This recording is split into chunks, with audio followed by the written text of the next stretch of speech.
வணக்கம். இப்பொழுது இன்று நாம் குழந்தை பாக்கியத்தை பற்றி பேச உள்ளோம். ஜாதகப்படி உங்களுக்கு எந்த லக்னமாக இருந்தாலும் உங்களுடைய ஜாதகத்தில் 5ஆம் இடத்துக்குரிய கிரகம் தன்னுடைய பலத்தை இழந்திருந்தாலும், 5ஆம் இடத்தில் சனி, ராகு, செவ்வாய், சூரியன் அவர்கள் இருந்தாலும் குழந்தை பாக்கியம் தாமதமும் தடையும் ஏற்படும். மேலும் 5ஆம் அதிபதி கிரகம் தன்னுடைய பலத்தை இழந்திருந்தாலும் குழந்தை பாக்கியம் தாமதம் ஏற்படும். இதுக்கெல்லாம் நிவர்த்தி உண்டு. இதில் யாரும் பயப்பட வேண்டாம். என்ன காரணம்னா, நிறைய ஜாதகங்களை பார்த்து கல்யாணம் ஆகி 10 வருஷம் ஆச்சுங்க, 20 வருஷம் ஆச்சுங்க, 15 வருஷம் ஆச்சுன்ட்டு நிறைய வர்றாங்க. குழந்தை பாக்கியம் இல்லை, நாங்கள் எல்லா சாமி கும்பிட்டோம், எல்லா கோயிலுக்கும் போனோம், ஒன்றுமே கிடைக்கலிங்க அப்படிங்கிற மாதிரி நிறைய என்கொயரி வந்துட்டு இருக்கு. இது காரணம் என்ன அப்படின்னா, உங்களுடைய ஜாதகத்தில் ராசி அம்சம், அதுபோல் உங்களுடைய ஆணாக இருந்தாலும் அவருடைய மனைவி ஜாதகமும், பெண்ணாக இருந்தால் கணவன் ஜாதகம், 2 ஜாதகத்தையும் வச்சு பார்த்து 2 பேர்த்துக்குமே 5ஆம் இடம் பலகீனமாக இருந்தால், அது மீண்டும் ஞாபகப்படுத்துகிறேன், 5ஆம் இடத்தில் ராகு, கேது, சனி, சூரியன், செவ்வாய் இந்த கிரகங்கள் இருந்தால் நிச்சயமாக குழந்தை பாக்கியம் தடை ஏற்படும். அதை நிவர்த்தி செய்வதற்கு 2 ஜாதகங்களையும் முழுமையாக ஆராய்ச்சிக்கு எடுத்துட்டு, உங்களுக்கு இப்போ என்ன வயது நடக்குதோ, இந்த வயதில் என்ன திசை நடக்குதோ அந்த திசைக்குரிய வழிபாடுகளை நாம் முறைப்படி நம்பிக்கையுடன் செய்து வந்தால் 90 நாளில் 3 மாதத்தில் கரு உருவாகும். கண்டிப்பாக குழந்தை பாக்கியம் கிடைக்கும். அந்த குழந்தை பாக்கியம் கிடைக்கிற யோகம் இருந்தால் தான் இது நம்புவீங்க, இந்த நிகழ்ச்சியை பார்ப்பீங்க, ஜாதகத்தை முழுமையாக எடுத்துக்கிட்டு வருவீங்கிற நம்பிக்கை எனக்கு இருக்கு. என்ன காரணம் அப்படின்னா, நிறைய நண்பர்களுக்கு அந்த மாதிரி அவங்களுடைய ஜாதகப்படி எது குறை இருக்குதோ, எது கிடைக்கலையோ அதற்குரிய வழிபாடுகளை அவங்களே செய்ய வைத்து இதற்குரிய நமக்கு நன்மைகளை பெறக்கூடிய யோகத்தை நான் ஏற்படுத்தி கொண்டுள்ளேன். ஒரு மனிதனுடைய வாழ்க்கையில் குடும்ப வாழ்க்கை ரொம்ப ரொம்ப முக்கியம். அது குழந்தை பாக்கியங்கிற ரொம்ப ரொம்ப முக்கியம். அந்த குழந்தை பாக்கியம் ஏன் தடை ஏற்படுகிறது, ஏன் இதுவரைக்கும் கிடைக்கவில்லை, நான் எல்லா கோயிலுக்கும் போனேன் அப்படி நிறைய பேர் சொல்லிட்டு இருக்காங்க. தவறு. உங்களுக்கு திருமணம் ஆகும் பொழுது என்ன திசை நடக்குதுன்னு பார்க்கல, நீங்கள் அதுக்குரிய வழிபாடு பண்ணல. சரி, திருமணம் ஆனவர்கள் குழந்தை பாக்கியம் தடை ஏற்படுதுன்னா அதற்குரிய வழிபாடு நீங்க பண்ணல.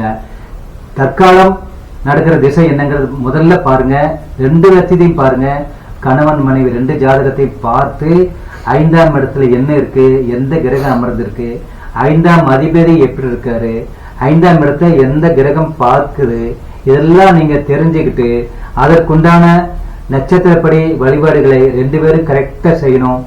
அது இல்லாம வீட்டில் செய்ய வேண்டிய வழிபாடுகளையும் உங்களுடைய அலுவலகத்திலோ வீட்டிலோ கரெக்டா நம்பிக்கையோடு செய்யும் பொழுது, மீண்டும் மீண்டும் ஞாபகப்படுத்துறேன், 90 நாளில் கட்டாயமாக குழந்தை பாக்கியத்தை கடவுள் கொடுப்பார். அது முழுமையாக கொடுப்பார். அதாவது உங்களுக்கு ஜாதகப்படி குழந்தை பாக்கியமே கிடைக்காது அப்படின்னா இந்த நிகழ்ச்சியை பார்க்க மாட்டீங்க. இந்த நிகழ்ச்சியை பார்க்கக்கூடிய வாய்ப்பு கடவுள் உங்களுக்கு கொடுக்கிறாருன்னா உங்களுக்கு குழந்தை பாக்கியம் உண்டு என்று அர்த்தம். இதுவரைக்கும் நீங்க ஏதாவது பரிகாரங்கள், பூஜைகள், புனஸ்காரங்கள் எல்லாம் பண்ணியிருப்பீங்க. இதெல்லாம் செய்தும் எனக்கு கிடைக்கவில்லை என்று நினைப்பவர்கள் தயவு செய்து வருத்தப்பட வேண்டாம். உங்களுடைய ஜாதகப்படி கட்டாயமாக வழிபாடுகள் மூலியமாக குழந்தை பாக்கியத்தை உங்களால் பெற முடியும். அதுக்கு 2 பேர் ஜாதகத்தையும் ஆராய்ச்சிக்கு எடுத்துக்க வேண்டும். ஆராய்ச்சிக்கு எடுத்துக்கிட்ட பிறகு எந்தெந்த கிரகங்களுடைய ஆதிக்கங்கள் உங்களுக்கு தடுக்குது, கிடைக்காம தடுக்குதுங்கிறது கண்டுபிடிச்சு அதை நிவர்த்தி செய்ய வேண்டும். எவ்வளவு செலவுன்னு வைத்தியம் பார்த்தாலும், நீங்க ராஜ வைத்தியம் பார்த்தாலும் நார்மல் உடம்புல நல்லா இருக்கு அப்படின்னு டாக்டர் சொல்லுவாரு. ஏன்னா இதெல்லாம் அனுபவபூர்வமா நான் பார்த்துட்டு இருக்கேன். ஜாதக ரீதியா கோளாறு நீங்க சரி பண்ணலைன்னா நிச்சயமாக குழந்தை பாக்கியம் தாமதமாயிட்டே போகும். இதுக்கெல்லாம் முழுமையான காரணம் நாம் தான். நாம் எதையும் முழுமையாக ஆராய்ச்சி செய்வதில்லை. ஆராய்ச்சிக்கு உட்பட்டு வழிபாடுகளை நம்பிக்கையோடு செய்து வந்தோம்னா கண்டிப்பாக நமக்கு என்ன கிடைக்கணும், என்ன அமைப்பு நம்ம பெறணுங்கிற அமைப்பு நம்ம ஜாதகத்தில் இருக்கு. அதை நம்ம தெளிவாக தெரிஞ்சு பண்ணணும். மேலும் 5ஆம் இடத்தை சனி பார்த்தாலும், 5ஆம் இடத்துக்குரிய கிரகம் தன்னுடைய பலத்தை இழந்து இருந்தாலும் குழந்தை பாக்கியம் தாமதமாகும், தடை ஏற்பட்டு இருக்கும். குடும்ப வாழ்க்கைக்குரிய இடத்துலையும் 2ஆம் இடத்துலையும் பாவகிரகங்கள் இருந்தாலோ அல்லது பாவகிரகத்தினுடைய பார்வை பட்டாலோ, அந்த 2ஆம் இடம் என்பது குடும்ப வாழ்க்கை, குடும்பஸ்தானத்தை குடும்பம் வளர விடாமல், வாரிசு கிடைக்காமல் நமக்கு அந்த நன்மையை தடுத்துக்கிட்டே இருக்கும் அந்த கிரகங்கள். அனைவருக்குமே நான் சொல்வதெல்லாம் நமக்கு எல்லாமே இருக்கு, நம்ம கட்டத்தில் இருக்கு. 9 கிரகங்கள் நமக்கு கொடுக்க ரெடியா இருக்காங்க.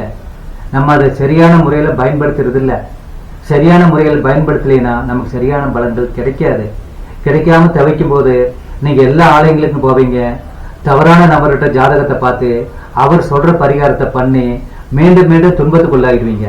நீங்க துன்பத்துக்குள்ளாகும் போது என்ன ஆகும்னா கடவுள் நம்பிக்கை உங்களை விட்டு போயிடும். ஏன் உங்களை விட்டு போகுதுன்னா நீங்க எல்லாம் நம்பிக்கையோட செய்யறீங்க, அது சரியாக செய்யாம தப்பா பண்றீங்க. அந்த தப்பா பண்ணும் பொழுது நம்ம கிடைக்க வேண்டியது கிடைக்காது. அதுபோல் தான் எதுவும் 2ஆம் இடத்தை குடும்ப வாழ்க்கையை சனி பார்த்தாலும் ராகு கேது பார்வைப்பட்டாலும் அதுல 2ஆம் இடத்துக்குரிய கிரகம் தன்னுடைய பலத்தை இழந்து பாவத்தன்மை பெற்றிருந்தாலும் நிச்சயமாக குழந்தை பாக்கியம் கிடைக்காமையும் போகலாம், தாமதமாகிக்கொண்டே போகலாம். கிடைக்காம போறவங்க நிச்சயமா ஜாதகத்தை முழுமையா ஆராய்ச்சி பண்ண மாட்டீங்க. கிடைக்கக்கூடிய யோகம் இருக்கிறவங்க உங்க ஜாதகத்தை முழுமையா ஆராய்ச்சிக்கு எடுத்துக்கங்க. இது வரைக்கும் நீங்க செஞ்ச பரிகாரங்கள் பூஜைகள் எல்லாம் விட்டுருங்க.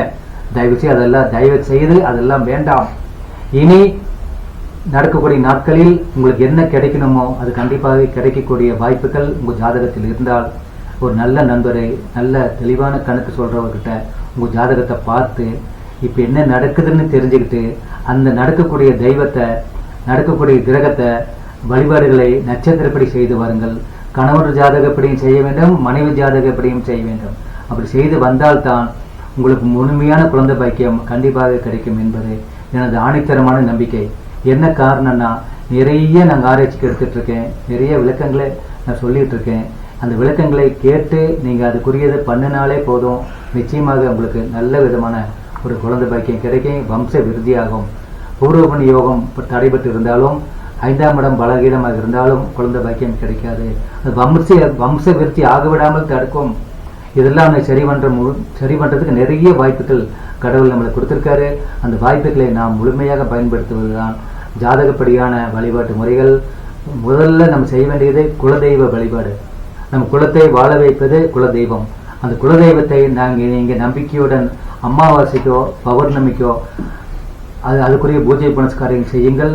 செய்த பிறகு உங்களுடைய ஜாதகத்தை முழுமையாக ஆராய்ச்சிக்கு எடுத்துக்கங்க. முழுமையாக ஆராய்ச்சிக்கு எடுத்துக்கிட்டு அதுக்குரிய வழிபாடுகளை நல்ல நண்பரை தேர்ந்தெடுத்து நல்ல நண்பர்கிட்ட தெளிவாக உங்ககிட்ட ஜாதகம் சொல்றவங்க கிட்ட பாருங்க. பார்த்து உங்களுக்கு இருக்கக்கூடிய குறைகளை சொல்லி அந்த குறைகளை நிவர்த்தி பண்ணக்கூடிய நபர்கிட்ட போங்க. பணத்துக்கு ஆசைப்படாம, சுகபோகமான வாழ்க்கைக்கு ஆசைப்படாம, யார் ஒருவர் சரியான வழிகாட்டியா இருக்கிறாரோ அவர்கிட்ட போய் ஜாதகத்தை பாருங்க. அவர் சொல்ற வழிபாடுகளை நம்பிக்கையோடு செய்யுங்க, நிச்சயமாக மாற்றங்கள் தெரியும். அல்லது எங்கிட்ட தான் வந்து நீங்க பார்க்கணும் விரும்பினாலும் அதுக்குரிய வழிமுறைகளை நீங்க தெரிந்து கொண்டு வந்து பாருங்கள். உங்களுக்கு எந்த கஷ்டம் இருந்தாலும், எந்த மாதிரி பாதிப்பு இருந்தாலும், எப்படிப்பட்ட தோஷங்கள் இருந்தாலும் நிச்சயமாக நாம் அதை போக்கிவிட முடியும் என்ற நம்பிக்கை எனக்கு முழுமையாக இருக்கிறது.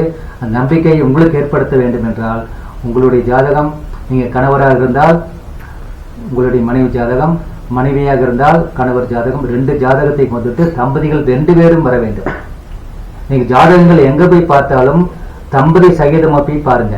பார்த்து முழுமையான கணக்குகளை தெரிஞ்சுக்குங்க. அந்த முழுமையான கணக்குகள் தெரிஞ்ச பிறகு முறையான வழிபாடுகளை தொடர்ந்து செய்யுங்க. அப்படி தொடர்ந்து வழிபாடுகளை செய்யும் பொழுது கண்டிப்பாக நமக்கு ஆண்டவன் அருளால் நல்ல விதமான குழந்தை பாக்கியம் கிடைக்கும் என்பதை மீண்டும் உங்களுக்கு ஞாபகப்படுத்துகிறேன். கட்டாயமாக நாம் எல்லோரும் பூமியில் சிறப்பாக வாழ பிறந்திருக்கிறோம். அந்த வாழ்க்கையை நிர்ணயம் பண்ணக்கூடியது கடவுள்.